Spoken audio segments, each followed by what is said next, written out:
I want to show you two things. Number one, the purpose of prayer.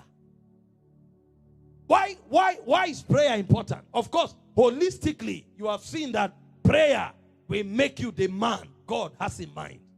But let's break it down into bits and pieces so that you can see from a biblical perspective why we pray. Miles Monroe said, when the purpose of a thing is not known, the abuse is inevitable. So as important as prayer is, it can be abused. As I show you the purpose of prayer, you will understand the difference. Because this is what men do. If I can't achieve it, I will create a momentum and a ritual around it, so that the ritual will substitute the original purpose. So that when you see me, you will no longer be disappointed that I couldn't produce the result. You will appreciate me at least for the ritual. Take for instance, somebody has cancer. The person requires healing. I come up, I say I'm a healing evangelist. And the person shows up. I look at the cancer. I know I can't do anything about it. What do? I begin drama. I carry a handkerchief. I wave it. I dance. I do all kinds of things. I say there's an angel here. Even if the cancer doesn't go, the drama is enough. You will not remember that there was a cancer to be healed. What God says the purpose of prayer is, they couldn't meet it. So they built a religion, a ritual around the activity. So if you see them, you will no longer remember why we pray in the first place. And unfortunately, there are many Christians today who don't know why we pray. So we glorify in rituals instead of the results of prayer. Imagine if you came to my office to see me, and then you sit at the reception for 10 hours, and you end up not seeing me. And then you walk out of that office. You say, I sat for 10 hours. I was there for 10 hours. The time is useless. You didn't go to my office to sit for 10 hours. Now, it's important that you are able to sit for 10 hours. Why? It shows your desire to see me. It shows your passion to see me. But your goal was to see me.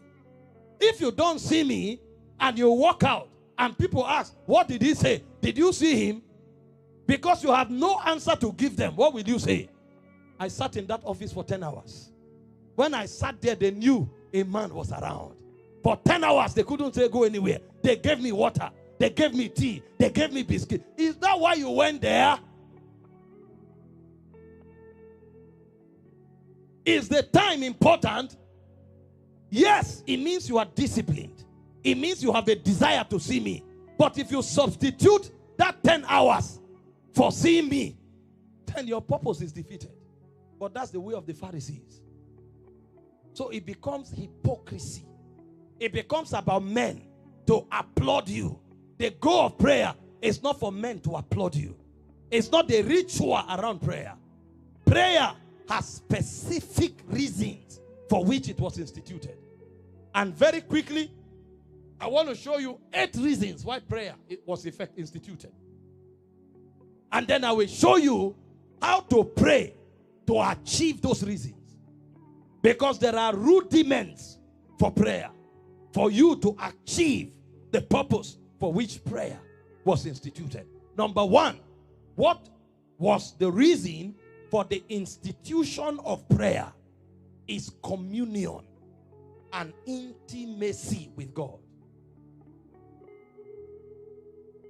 When they started teaching us about prayer, one of the first things they told us was that prayer is a dialogue, not a monologue. Thank God for your stamina. And I'm going to talk about stamina because it's important. Because certain things, many things rather, takes time. So stamina is important. Never will I talk down on it. But the stamina is not the end. It's a means to an end. They told us prayer is a dialogue. It's not a monologue. So you have not prayed because you spoke to God. You have prayed because after speaking, you heard God. So when you go there, your goal is communion. Your goal is not time. Your goal is not how much you have to say. Having said what you have to say, having tarried there, the question is, what did he say? Somebody goes in to pray, he comes out. Ah, today was fire. He didn't hear God. I teach here all the time. The protocol of prayer is 3. Number 1, access. Make sure you enter. Number 2, interaction. Make sure you receive as much as you have given. And then number 3 is manifestation. What you have received, make sure it impacts your word. If this 3 is not there, the prayer circuit is not complete. And this is what happens when communion takes place. I know you have been talking to God. How many times have you heard him? This is why sometimes what we call prayer in itself is distraction. The way some of us pray, even if God speaks, we won't hear. You are too conscious of what everybody is seeing. The moment camera comes, here. The whole attention is on camera, is on internet, is on people. How can you receive? That's why most of our prayer is drama. And the proof that is drama is that you don't see transformation and you don't see power. Because go read your Bible. When they prayed, these things must happen. You will see transformation because God talks to them. And when the word of God comes to you, it transforms you. When they pray, you saw power. You read the Bible is a book of miracles because men through prayer provoked it. How come we are praying and all of our record and testimony of prayer now is sweat, stature, rank that has no results to show? Either in transformation or in circumstantial change, something is wrong. We are not hearing God. We are not communing with God. The psalmist said, once has the Lord spoken. He said, twice have I heard that power belongs to God. When they go there, they hear something. When they go there, they see something. When they go there, they touch something. John was speaking in 1 John chapter 1 from verse 1. He said, that which was from the beginning, which we heard, which we looked upon, and our hands handled of the word of life. He said, that is what we have come to commit to you. Go to verse 2. It will now show you the purpose of fellowship, either with ourselves or with God. He said, that which we have seen and heard. Where did they see it? Where did they hear it? In their communion with him.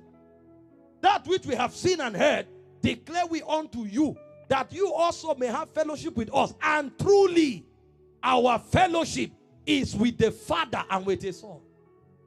For us, it's communion. We see him, we hear him.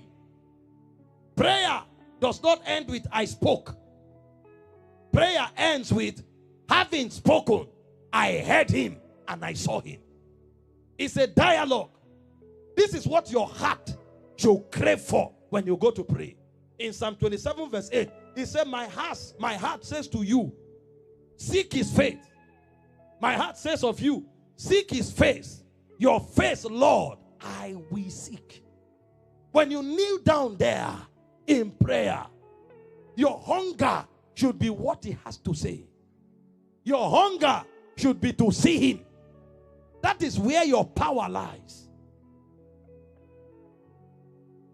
Your power does not ultimately rest with what you say. It rests with what he says. Because what you say should depend on what he says. He said, he have said, so that we may boldly say. If he didn't say and you say, you are joking.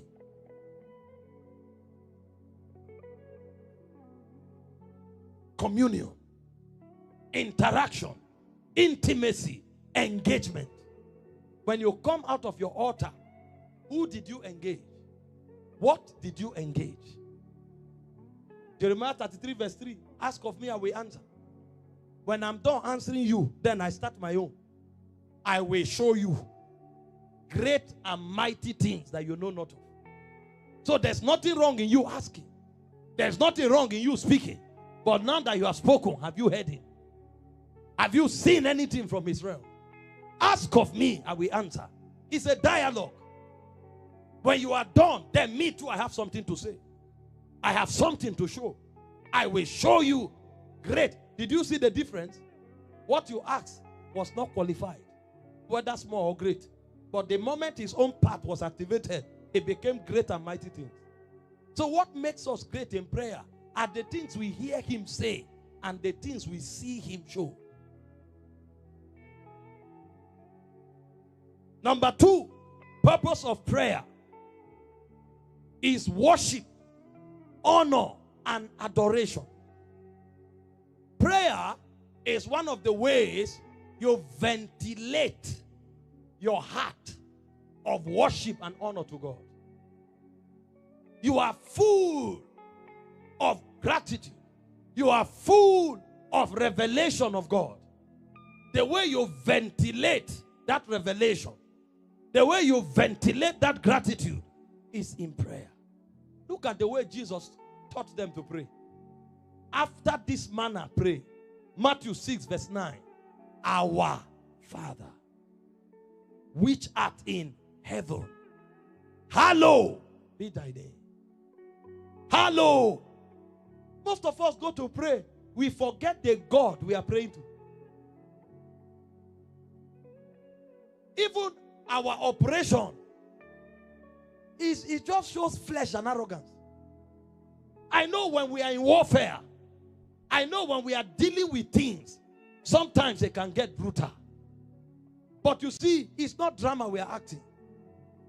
There must be honor. There must be reverence for God.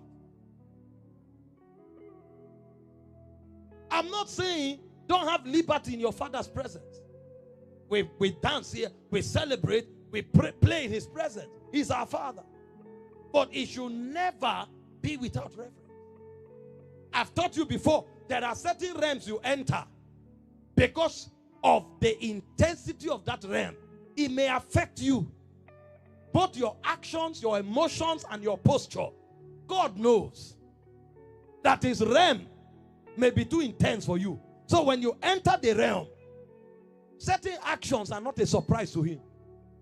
There are realms where fire is the environment. There are realms where light is the environment. The whole environment is fire. You enter certain realms in God. Isaiah chapter 6. The seraphims, the creatures of holiness, they were literally moving in an atmosphere saturated by fire. That was where Isaiah entered. And they carried one of the coals. They couldn't even touch it themselves. With a tongue. And touch his tongue. You don't expect that guy to be, he's touching something. So God knows when you are touching a realm. But if realm is not touching you and you start acting drama, it's dishonor.